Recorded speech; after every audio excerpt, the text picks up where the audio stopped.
Hi, my name is Gordy Hogue, and this is Community Connection. Each of us have stories that help us understand each other and help to bring our community closer together. I have been very fortunate to have met many interesting people who've had a positive, profound impact on our community and far beyond. People who've had incredible life experiences and fascinating stories. Community Connections is about these people and about their stories. I'm sure you'll enjoy meeting these amazing people as much as I have. Thank you. Please enjoy. Welcome to Community Connections. My name is Gordy Hogue, and today's guest is a influential PhD economist, an author. He has his own consulting firm, and he has specialized in just about everything from energy, transportation, natural resources, First Nations, labor, environment. And he has served on the Surrey School Board and recently, most importantly, shot his age while golfing at Marine Drive. Welcome, Marv. Thank you. Thanks for having me. Thank you so much. Can you tell us a little bit about where you were born and growing up and what Manitoba was like, and then off to university and some stories about that? Well, I grew up in Winnipeg, went to school there. I left when I graduated from high school. Winnipeg was a great community. And one of the things I missed, actually, I moved to Montreal and then to Vancouver, was a strong sense of community that I grew up in, where people really depended on people, probably because of the weather. We had to do that. And we lived outside, but it was only because of delusional behavior. It was very cold. We used to skate in outdoor rinks when I was a kid. Just the better players got to play in an indoor rink. And we thought that was normal until we escaped. Those were good years, really strong sense of community. I was a pretty serious student, but also enjoyed what Winnipeg had to offer besides mosquitoes and cold weather. And then when I graduated, and maybe they said something about Winnipeg too, and being a really strong community, it's narrow in some ways. I really wanted to leave, and so I had an opportunity to go to McGill, and I went there right from graduating in high school, from Kelvin High. People familiar with Winnipeg, and I should tell you a little Kelvin High funny story thing I remember. I actually played on the football team, and I was pretty small, but in those days they needed pulling guards because that's what high school football was all about, end runs and the like. And I went to a high school where there was about maybe 1,000 students, and 5 of whom were Jewish. And the coach said to me, "Shaffer, I'm going to make you the toughest Jew in the South End." And I said, "Woo, coach, I'm not getting out of the locker room if you talk like that."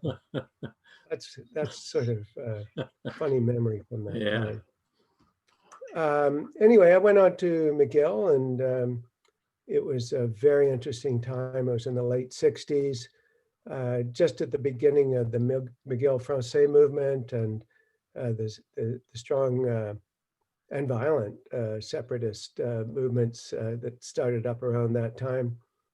And I think about that time right now, and people say how crazy the times are. And I say, you forget the late 60s, and you forget even in Canada what it was like with the War Measures Act and the violence. And when you're young, you take it all in. But I'm sure if I was the age I am now, living back then, I would have thought, boy, how are we ever going to get out of these times? And we did. And hopefully whatever challenges we see in the world today, and the United States and Europe, and to a much lesser degree, happily, in Canada, we can see going forward some degree of optimism in the resilience of people, and as we saw coming out of the 60s and early 70s. Anyway, from McGill, I came to UBC to do my graduate work in economics, and never looked back. I got married actually before to Shell, who I think you've met, Yeah.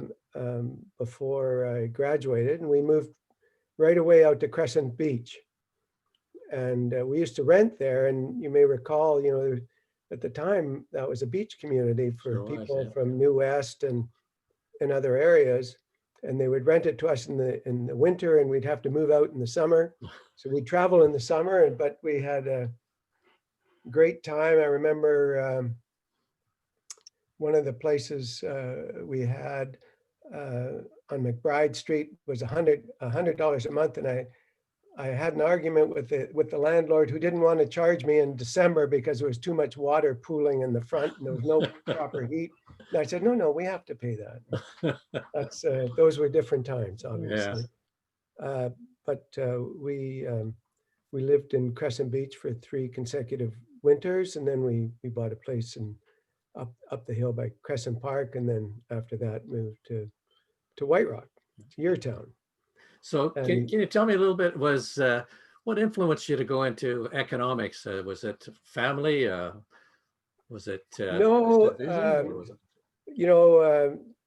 as I mentioned earlier, I come from a Jewish family, even though pretty secular now, but uh, having a very traditional Jewish mother, she wanted me to be a doctor. Yeah. In fact, I had been a PhD economist for, I think 10 years with a pretty successful consulting business. And my mom, who had read about the mature students program at McMaster, said, "So do you think you could go back to medicine if you really wanted to?" No, there was no tradition in my family to go into something like economics. But when I went to McGill, and I was a pretty serious student. I actually was in honors math, and this was, bear in mind, the late 60s, and I quite enjoyed it. But you'd get into some very abstract mathematical systems, and I couldn't see the relevance of it. And I actually remember this being in a class with I think it was a Czechoslovakian mathematician. Our prof could barely understand him, didn't really have to because it was all, various forms of algebra on the board, and realized, this wasn't for me, just to be an academic mathematician. And I shifted into economics. And there were some very good profs there that inspired me. A Greek economist named Asimakopoulos was there, and Jack Weldon was there. They were both really thoughtful, real world economists, believed in political economy, not just the new mathematical economics that overtook the profession. And it intrigued me. And I, coming out of mathematics, that part of economics wasn't difficult for me. So I got to learn the other side, and I quite enjoyed it. Was that when you made a trip to Harvard as well? I did go to Harvard, not as a student, but I was nominated for Woodrow Wilson scholarship, and I had to go to Boston to Harvard to get interviewed. And I was pretty naive too, coming out of Winnipeg. Oh, Harvard, must be all these brilliant people. And I remember walking through the dorms with somebody, and they were just, well, like all kids, but they weren't particularly inspiring, the ones that I met. And I did actually get the Woodrow Wilson scholarship at the time. And yeah, it was a real eye opener for me, and eye opener for everyone when you're always overwhelmed thinking everybody else is so much better than you. They might not be. I mean, they might be, but they might not be. And certainly that was an eye opener for me at Harvard. When I graduated from McGill, I had a chance to go to US universities.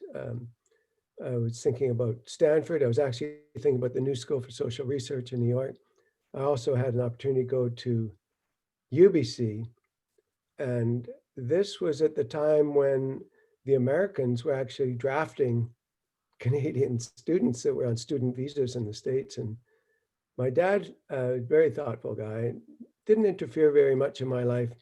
He just said to me, "Don't go to the States." And it was very good advice. Yeah. And I ended up coming out to UBC, and it was a relatively new program, that their PhD program.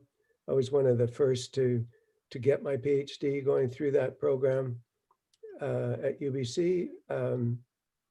Met some very interesting profs, became lifelong colleagues and friends there, and just ended up staying in BC. And um, the one thing I remember though about UBC is uh, because my interest in those days, and this is now getting into the early 70s and mid 70s, was more about policy, and it wasn't about. I left mathematics to get more involved in social and other areas of economic policy, and so I wasn't interested in pure academia. And as soon as I graduated and finished my thesis, I didn't even I didn't even go back to clean out my locker. I just left. And my first job was with the BC Energy Commission, which it's no longer exists, but at the time it was sort of a precursor to the BC Utilities Commission, but was more involved in policy, not just regulation. But that got me interested in energy policy, which I spent a career working on. I also worked in other areas, but have done a lot of uh, work in energy and electricity planning, some oil and gas related work, and now, of course, other areas that come out of that. Um, yeah, and then I realized that I wasn't very good working as a bureaucrat, and so after a couple of years at the BC Energy Commission, I decided to start a consulting business, which I did. And in fact, I was very lucky because we were living in Crescent Beach, and then later into Crescent Heights, and then later in White Rock.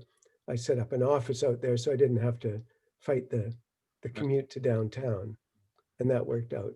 That was very important for my quality of life. I could go downtown when it suited me, not at rush hour, to get into a downtown office. Can you talk a little bit about the book you wrote on public policy and the initiative for that, and what that teaches us? Um, sure. So, a lot of my consulting work was around project evaluations, policy evaluations. And I've always taken the view, and I've taught courses in that throughout my entire career. I've always taught part-time just to keep current.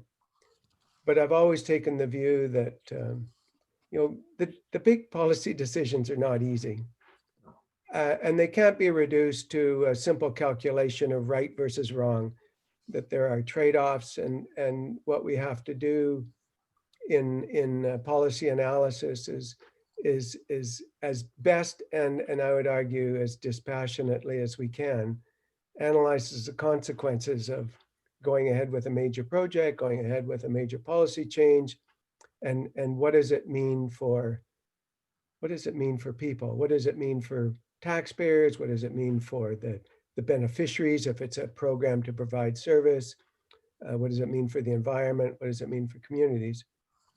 And economists traditionally would use an evaluation method called benefit cost analysis, where they try to put dollar values on the various consequences and aggregate them and try to determine what's the best way to go. And the work I've done, I've argued that we need a little more disaggregated approach, where we would say we can't add all consequences to a common dollar denominator to figure out what's right and what's wrong. But what we can do is as best, subject to the availability of information and the abilities of our analysis, crystallize the trade-offs of the advantages and disadvantages of a project, so that policymakers and advocates and others can confront what we know about the dollar consequences, but also the non-monetized, but very important, whether they be environmental or social or other consequences that really can't be reduced to a number. And so I wrote a textbook called Multiple Account Benefit Cost Analysis that's for students, but also for practitioners, that tries to set out the way in which you can do this kind of analysis in a thoughtful and I think I try in any event, dispassionate way. You know, I like to joke that a lot of people out there, when you go into and I've done a lot of regulatory work and a lot of hearings related work, I call it analysis with attitude is what they do. They have a position and then they'll do their analysis to suit their position. And the work that I try to teach in my class and that I certainly set out in this book is to go the other way around. Let's figure out what we know about the consequences, plus or minus, and some people will weigh them differently, but let that inform the decision and not the a priori decision guide the analysis. So that's what the book is about. And I've been at SFU now for quite a number of years, where just part-time, where I teach this course and in the public policy school there. And that's what we aim to do, to try to get younger and hopefully brighter people out there that can bring this kind of analysis to bear, so we can have more light and less heat in some of the hearings and public policy debate that of course you've experienced and I have as a participant in various public policy hearings and controversies over my career. The field of behavioral economics and the notions of Kahneman and Tversky and Klein and many others, how has that influenced public policy and initiatives with your work, and as you're seeing the influences it might have on governments? So that's a huge subject area, and it's one in which I think you're seeing more and more work and recognition of the importance of behavioral economics. And that's a recognition that people aren't simple machines that are guided by a very careful calculus of what's optimal, if you like, for their own personal satisfaction. People make complex decisions. And if we want to predict how people behave, we can't just rely on the classic economic model of an utility maximizing individual, or even for that matter, a simple profit maximizing firm. That there's more complexity in the psychological and other factors that are driving behavior. And so, it's not an area that I'm an expert in, but certainly one that people in public policy have to be aware of, because the way in which you frame policies very much depends on an understanding of the way in which people approach decision making, and it's not simple. So,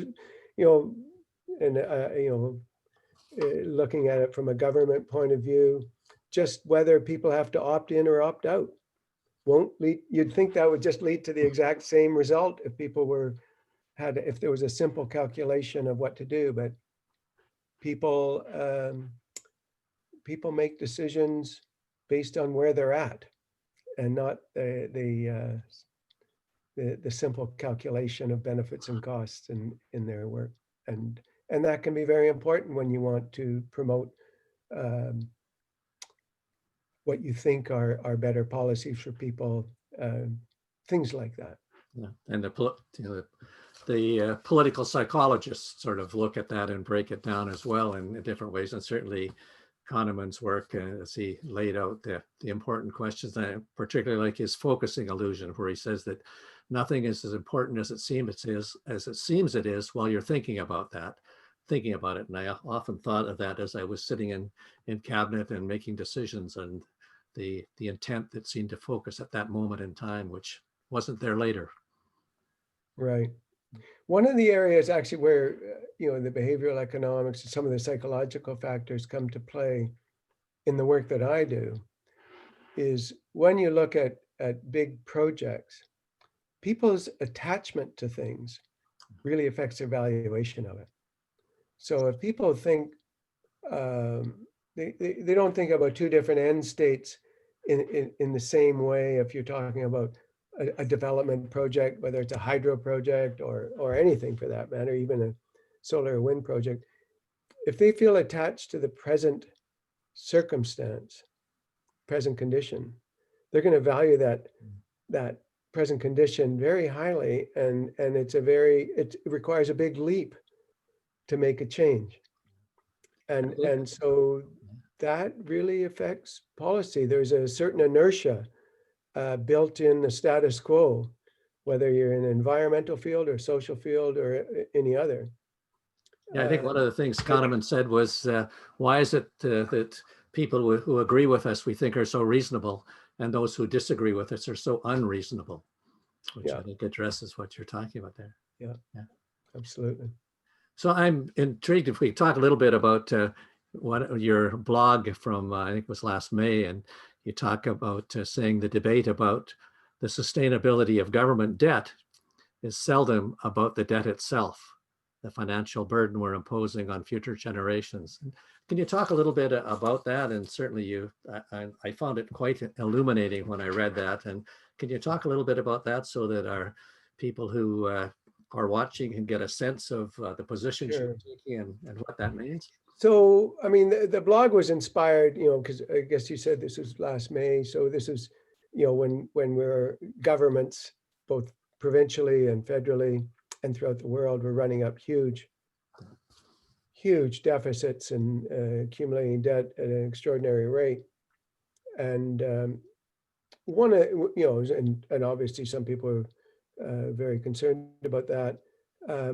One of the things that most economists were pushing back on, and not just left wing, but across the spectrum, is with low interest rates and at least in the Canadian context, with relatively low debt burdens, this was quite manageable. I mean, the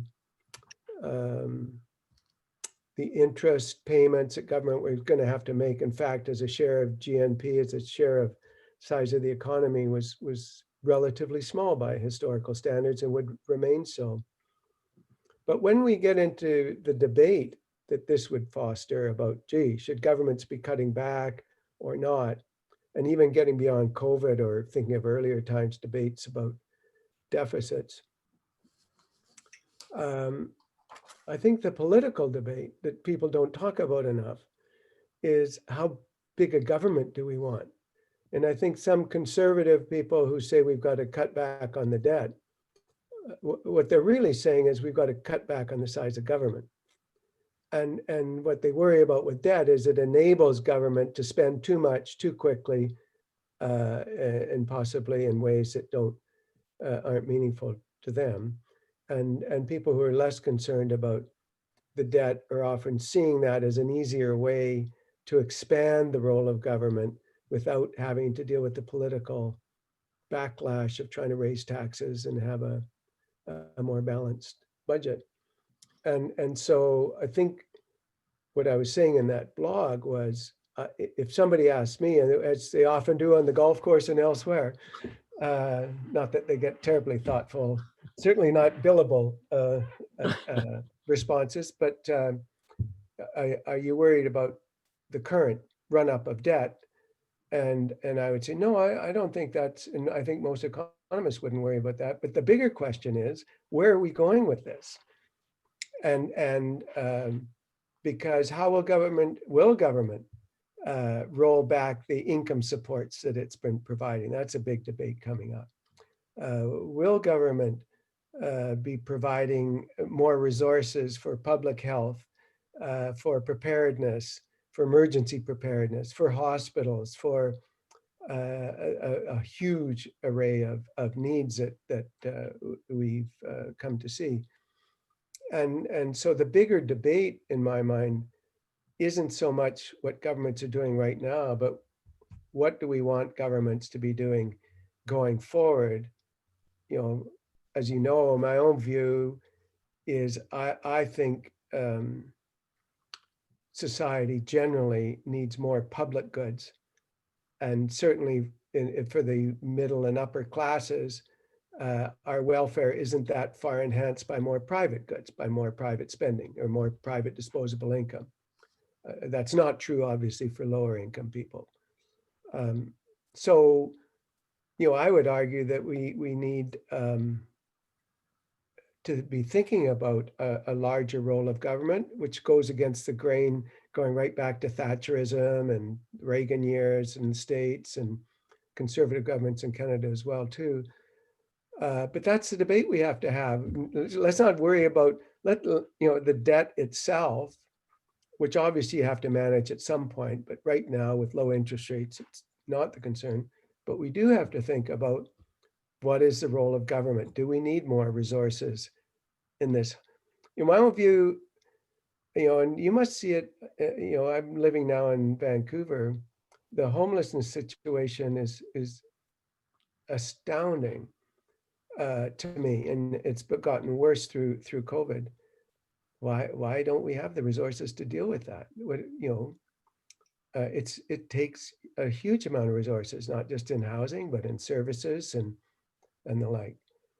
People talk about the needs of the third world conditions on reserves. Why don't we have the resources to assist the First Nations who are struggling, not just in British Columbia, maybe less so, but certainly in the prairies, with low, if that's our view, we need more resources. We got to be honest about it, and that will require a larger role of government. That will ultimately require more taxes. And I think that's a debate we have to have, as opposed to, do we like debt or not? And the telltale with debt is some of the people, you see it in the States especially, it's so obvious there. It's not about cutting back on the debt, because they'll cut taxes, which will increase the debt. I'm thinking the Republicans, obviously famously did that in 2017 or 2018, whenever it was. The issue is, what is the role of government, and what size of, what amount of public resources do we need to deal with the problems that we collectively face? So that's what that blog was about, and it's a discussion that most governments, right and left, don't want to have, because it's just so politically challenging. I guess you would know better than I, but these are very difficult areas to discuss. Yeah, so somehow I think we get locked into a debate about a particular program about opioids or whatever it might be, and never address the values of society, the values of our country, the values of our communities or our province, right, and how that should be informing and reflecting the particular programs that you've made reference to, climate change being a climate change is another one. I think I mentioned that in the blog, that this is going to require resources. You can't just expect Albertans, if you think about from a Canadian point of view, a province that's been so dependent on traditional fossil fuels, you can't expect to make the changes you want to make and need to make without providing the support for the transition for the workers and the communities whose lives are going to be upended by this. So so people I guess this is the political challenge that you had to deal with in your career, but people want everything. And what the economists will tell you is you can't have everything. And what you want to have, you're going to have to somehow come to terms with the consequences of that. And that's where I think people have to get realistic. And initially we can have more debt, but at some point it'll require more taxes as well. So does the pandemic and the COVID that we're going through now, does that provide a new way of looking at debt and deficit? Is it the fact that we're spending? Do you see a bit of an epiphany perhaps happening within the public or within the elected officials around what the potential is to address these myriad of big issues that we're facing? Is there a chance that we're seeing an enlightenment of some sort around the possibilities that exist there? Well, I think there's been a much broader acceptance, at least in these extraordinary times, much like wartime, I suppose. Not that I personally experienced it, but um, the governments can marshal a lot of resources in the short term with debt, and the longer term, obviously with taxes and other means, to deal with collective community problems, very serious problems.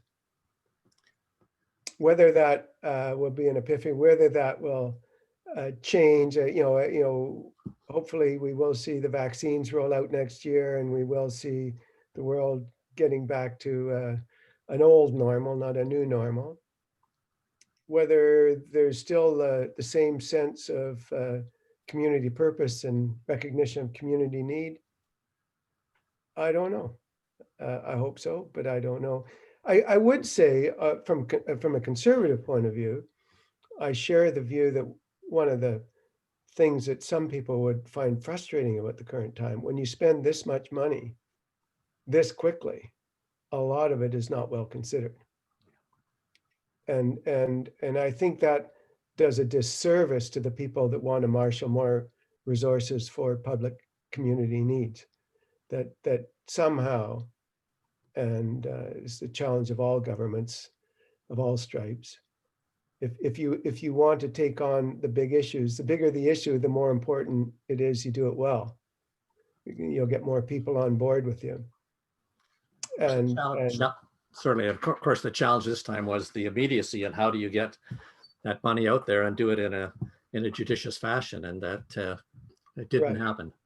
That didn't happen. No. And I don't even think we want to be critical, because everything was such an emergency, and doing anything was better than doing nothing.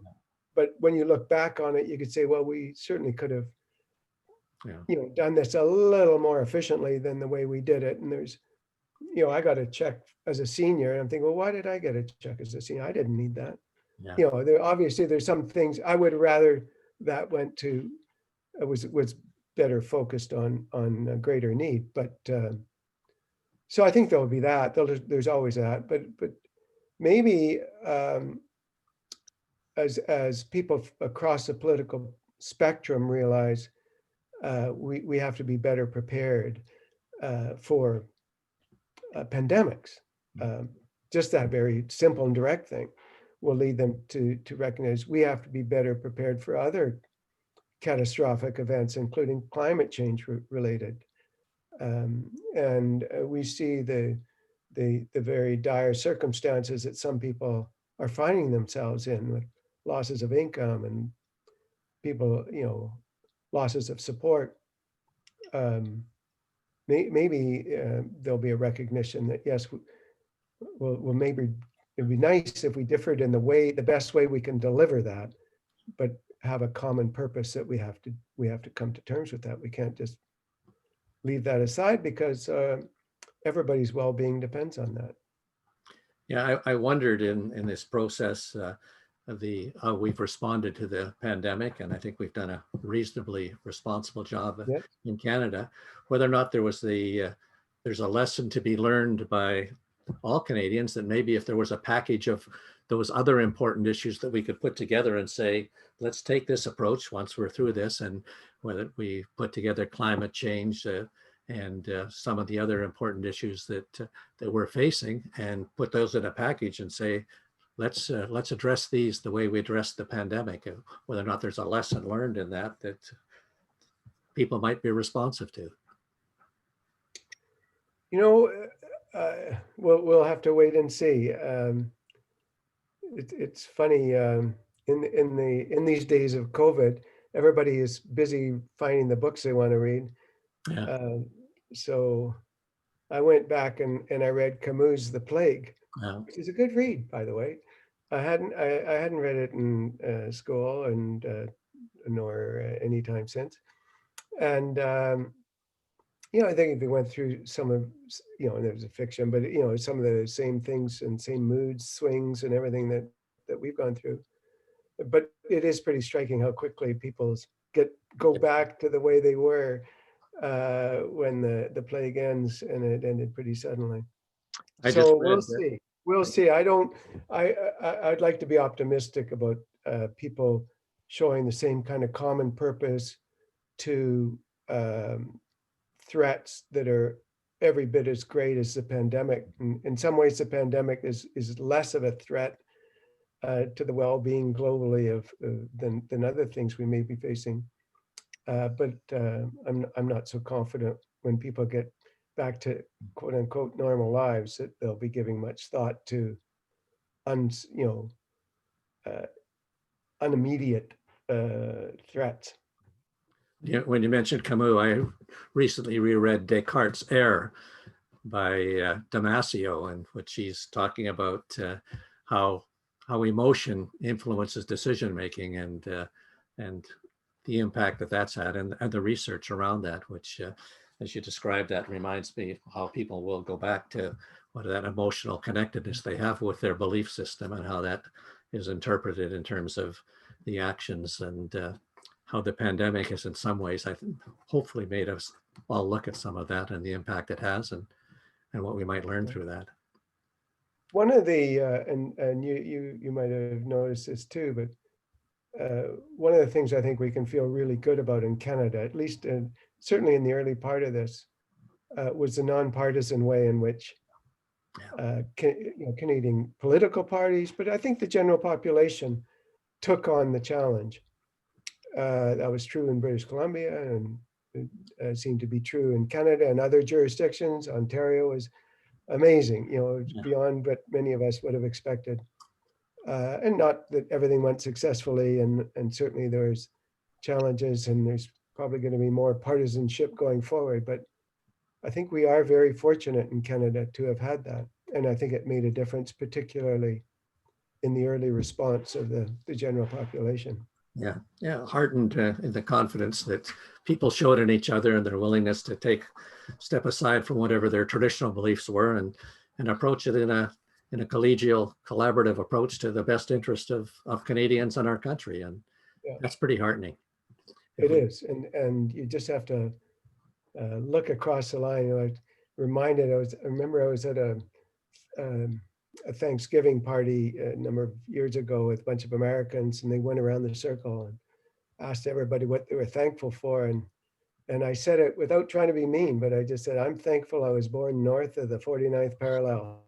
Yeah. And, we do have a lot to be thankful for. Yeah, we do. I think right after the election, I think in the States, I think that Google said the biggest search was from Americans was how do I move to Canada? Was and you just saw the difference right from the get-go of the more nonpartisan science-based approach here and what they've had there.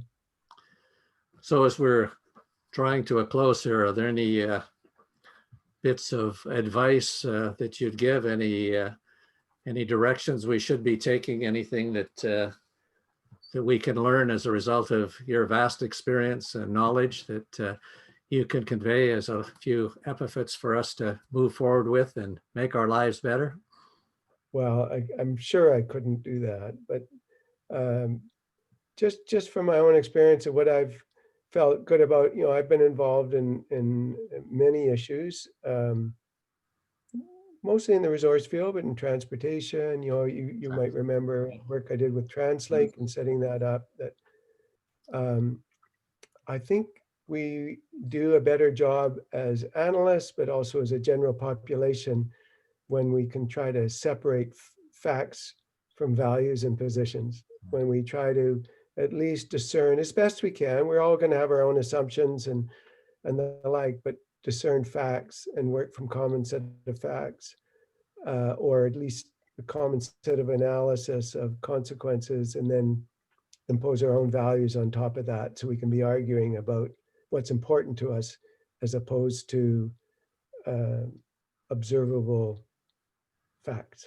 Yeah. And my work as an economist and my work with students, that's what I emphasize. And you see what happens to societies that move away from that. And it doesn't matter what side of the political spectrum you're on, that hurts the society. Sure does. And I think we should be more tolerant. Maybe this is just a function of age. I probably wouldn't have said this 40 years ago, but it is important to be more tolerant of people with other points of view. We make mistakes. and we change our minds. And so there's every reason that people might see the world somewhat differently than we do, or a lot differently for that matter. A lot differently, yeah. And I think in some ways there are a lot of sameness in terms of what, wherever you go in the world, most people I think care about largely the same things about family and community and getting Yeah, a better life for yeah, themselves. And I think that right. finding that common ground and being able to build from that may also provide some sense of hope. I agree. Yeah.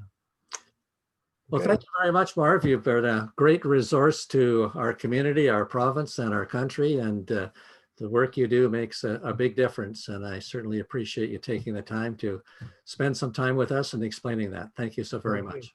Thanks. Thank you for joining us today on Community Connections. Please tune in to our next show as more amazing people share their wonderful stories. If you haven't already, please click on the red subscribe button below, right down there, and view our updates. Feel free to leave any thoughts or comments that you may have. We're always trying to do a better job of connecting this wonderful community. Thanks again for joining, and until next time, keep connecting. Thank you.